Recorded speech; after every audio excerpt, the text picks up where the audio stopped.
Hi everyone, it's Adrian Leah. This is part one of a reading. I pulled out quite a few clarifier cards than I would normally do. It seems to have been a sticky situation before I laid out all the cards. My deck got all sticky. So the beginning of the reading starts here, and there's information here that we're both aware of. So hopefully there's other things that you can internalize and be able to help you with in your day-to-day life. So in the beginning we have the present cards, the Four of Cups, and the Strength card as the energy. So with the Strength card, I feel like it's your energy, and it's part of the Major Arcana, and there's the Major and Minor Arcana. Major Arcana being more of serious or important events in your life, and then the Minor Arcana are more of everyday occurrences but are still important. So, with the Strength card, it seems like a forceful energy, being able to work through a situation mentally. And the Six of Swords tends to be more of a rockier, more rather than smoother type of journey, I would say.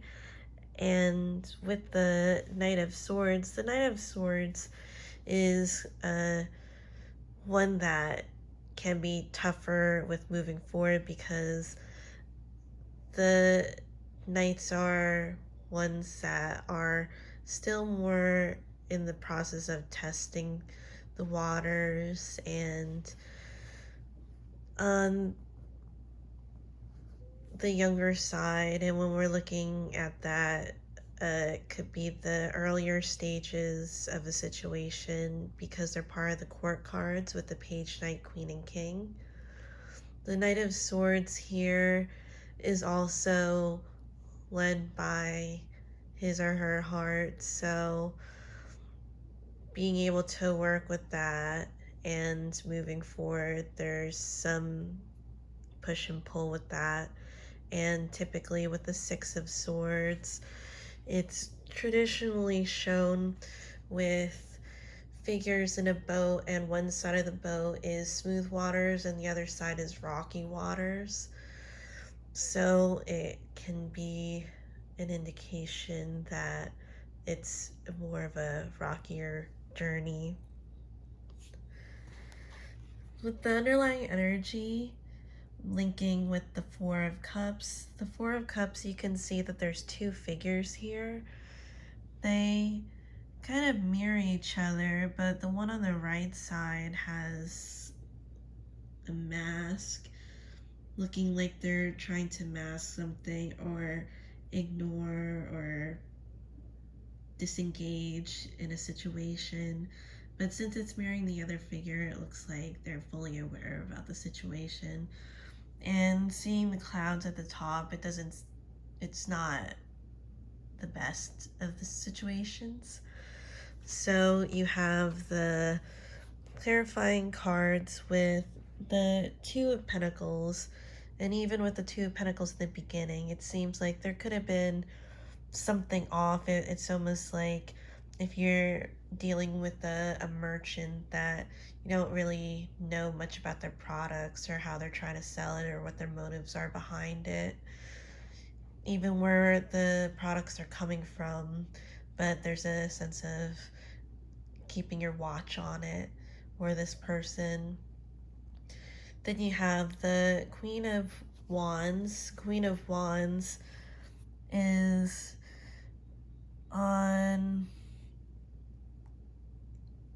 it is more on the emotional side on this one, but her eyes are closed, and it's a forceful energy, and she's holding the wand, so it seems like she's in control of the situation.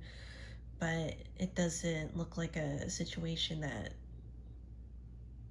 she wants to deal with, and actions that don't want to be put through. And then you have the Tower card, or I'm sorry, the Hanged Man. And the Hanged Man looking like there are more things that need to be uncovered in the situation or worked through in order for things to move forward. There's other things behind the scenes that it feels like you would like to learn more about. There's a feeling of curiosity in this card too. And I keep getting out, like he's out, or um, even the expression hanged man. There's some type of consequence to that. And the consequence with that one is more uncovering what needs to be found out. So in the past, we have the Fool card. The Fool card is also part of the main Major Arcana, and the Major Arcana is considered the Fool's journey. You start with the Fool and you end with the Fool with the numerical value of 0.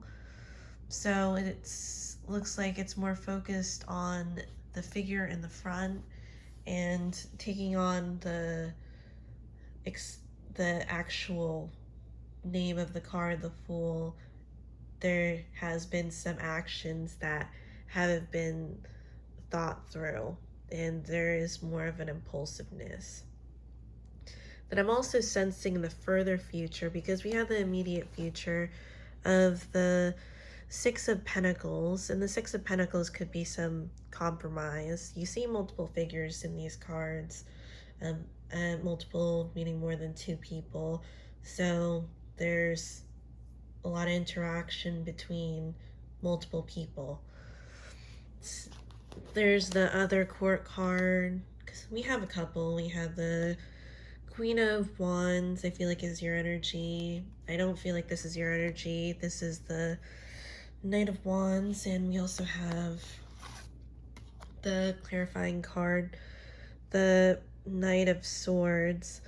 So the Knight of Wands is more of an impulsive one, definitely more of a hazard type of personality, almost a theatrical one too. Really is to emphasize impulsive and maybe having some type of anger underneath that, behind the actions. And the mental energy is the Eight of Wands. So this is a quick action thing, something that happened really suddenly, but there's motive behind it. There's some type of momentum that's in there. And if you are one that has more of a karmic thoughts in any way, it could be one where there's some type of karma behind it and exchange. So you get rid of something, you get something else. And I just pulled out this one. It's the Seven of Swords. Seven of Swords, learning and leaving. This could go both ways, as getting the energy out of it, and it feels like it's both parties. Although I say Seven of Swords being a leaving card, it seems like there may be interaction with multiple parties in the further future, and again, multiple being more than 2 people. And why everything's happening even the karmic positions. You have the Chariot, also part of the major arcana. 7, I feel like, is an important number for this reading. And this is more of growth if you're thinking about harvesting, like planting, even seasonal, what's in season, um, what you would benefit more in one season rather than another season. So, really honing into learning and growing. With the Seven of Pentacles, specifically with this person, I feel like it's another energy other than yours. And you have the Two of Cups. And this seems like it's more of a spirit type of imagery. But let me see.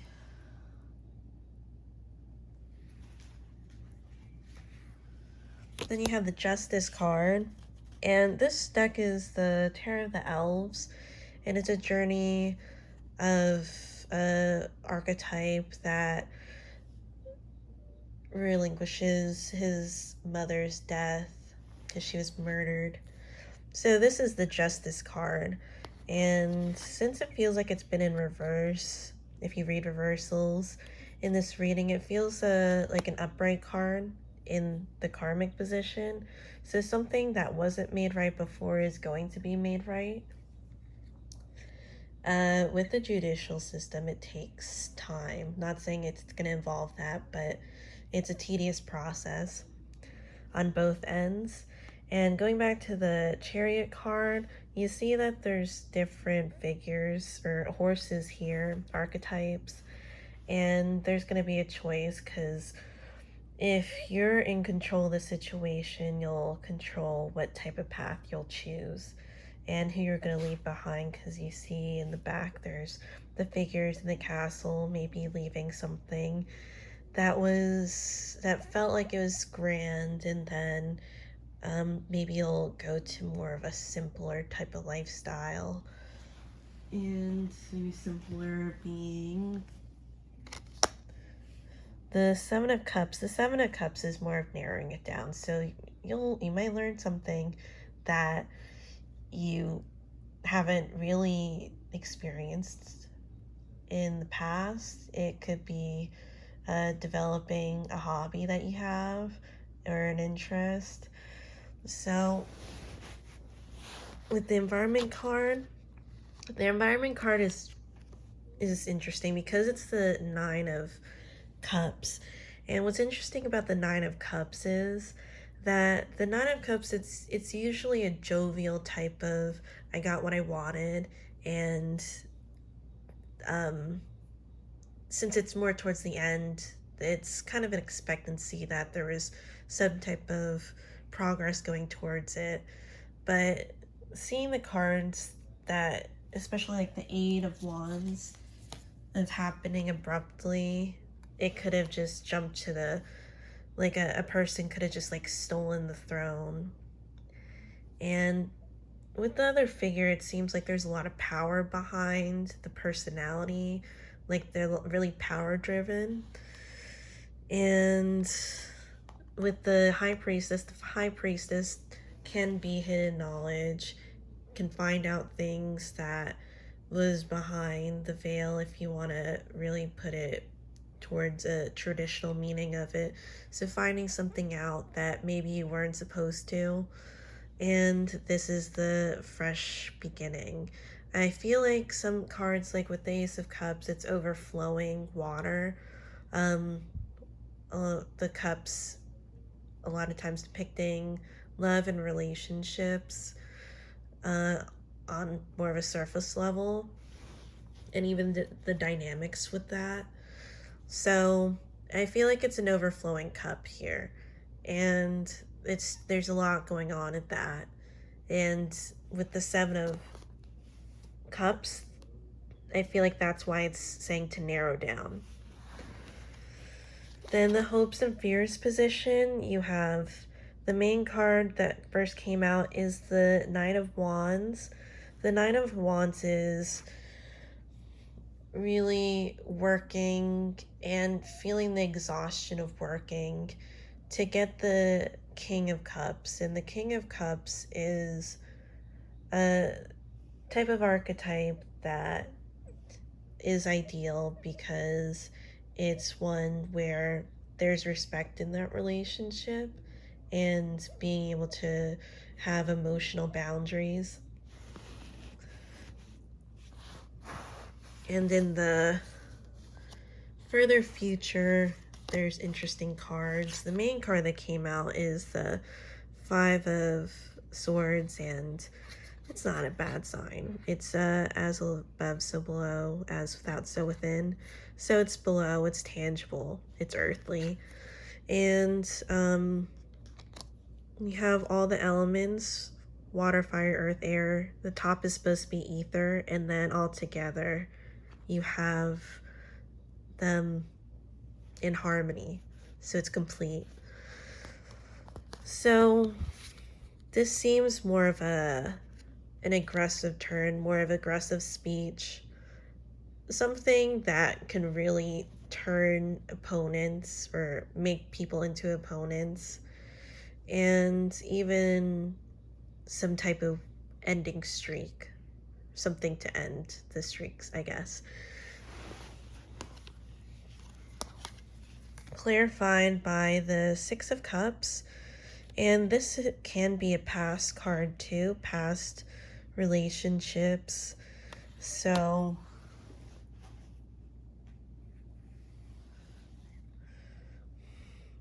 there is some intensity with that too.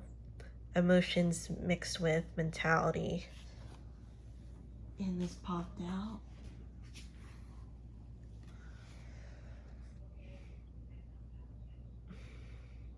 This feels like a distraction.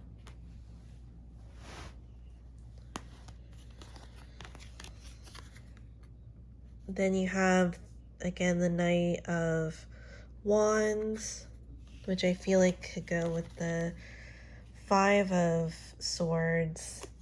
And I feel like this is mainly your energy. This is maybe the battle internally. And again, with the day-to-day occurrence, you take what you need, you feel better, you try to make yourself better and do better. So thank you so much for watching. This is part 1, and I'll see you in part 2.